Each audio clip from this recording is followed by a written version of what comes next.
You need only 3 pieces of equipment: a Doppler probe, some ultrasound gel, and an appropriately sized blood pressure cuff with attached sphygmomanometer. The handheld Doppler probe is an easy tool to use. It has only 2 controls: an off-on switch and a volume control. The patient should be rested. They should be lying completely flat, and the right upper arm and lower leg should be exposed. Apply the blood pressure cuff around the right arm. The brachial artery should be lined up with the bladder in the cuff, directly over the artery. The cuff should be fitted snugly around the arm.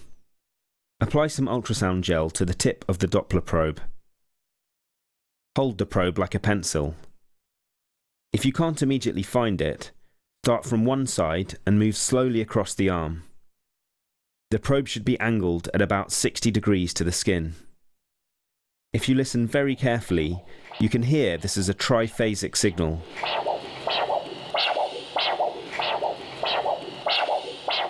For every heartbeat, there is one large whoosh sound, followed by 2 smaller sounds at the end of each heartbeat. This indicates a healthy elastic artery. Inflate the sphygmomanometer until the signal disappears. Pump it up a further 30 mm of mercury. Gradually deflate the blood pressure cuff by about 2 mm of mercury for each heartbeat.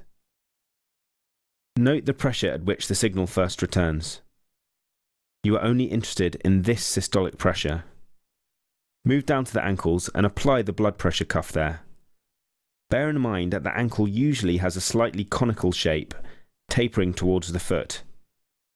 The blood pressure cuff should not be wrapped around the leg to conform to this shape. It should remain cylindrical, even if some of the cuff seems less tight at the bottom compared to the top. It should be placed distally on the leg, just above the malleoli. Put some ultrasound gel over the dorsalis pedis and posterior tibial arteries of both feet. The dorsalis pedis pulse is found on the dorsum of the foot, just lateral to the extensor hallucis longus tendon. The posterior tibial is found postero-inferiorly from the medial malleolus. Note how the hand is pressing against the skin. This helps support the probe. Just like before, inflate the cuff until the signal disappears. Go a further 30 mm of mercury, and then deflate slowly. Make a note of the pressure at which the signal reappears. Repeat this with the posterior tibial. You are only interested in the higher reading. Repeat this whole process with the other leg.